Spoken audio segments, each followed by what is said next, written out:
Go into your working folder and open up lockhide.ai. It's just a simple image, and I do have some things I want to talk about control. This chapter has kind of been about control, hasn't it? Now let me do this. Let me bring the layers panel up here, something like that. We are going to get more into layers and a lot of the things we're talking about now, but let's just look at what we have. I've got a butterfly and I've got a flower and I have like a, I don't know, mosaic background, whatever. And what I want to do, let's say, is work on, I want to know, the butterfly. Have you ever done this? You come over thinking you've selected, say, the butterfly to move it, but you wind up selecting something else, and I hate it when that happens, and you move the wrong thing. That's why I love undo. I wish life had an undo button, but nobody has figured that out yet. So I've moved the wrong thing. I undo, I put it back. No harm, no foul. But what I want to do maybe is lock the background so I don't accidentally do that. Now, one way we could do that would be to first select the background. It is in a group. We'll talk about that later. But it's in a group. I can go up to the word object and go down to lock and lock selection. Well, it's now locked. I can't move it. I can grab the butterfly. I can grab the flower. I can move those, but I cannot move or manipulate that.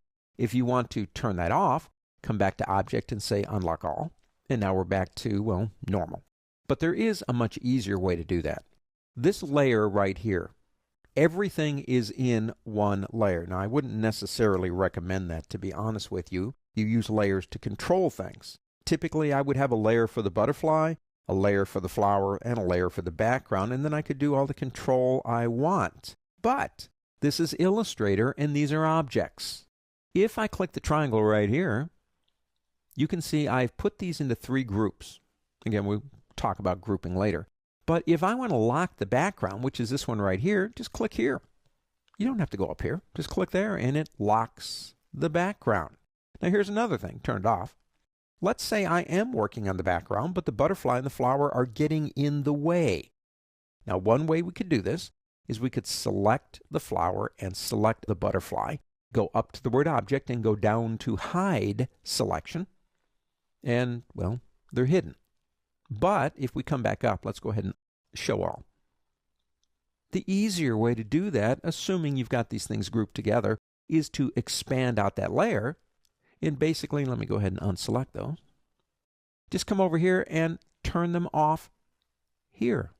Illustrator is an object-oriented program. So even though I have everything in one single layer, don't try to do this in Photoshop, I still have control over the pieces. Multiple layers would actually be a better scenario.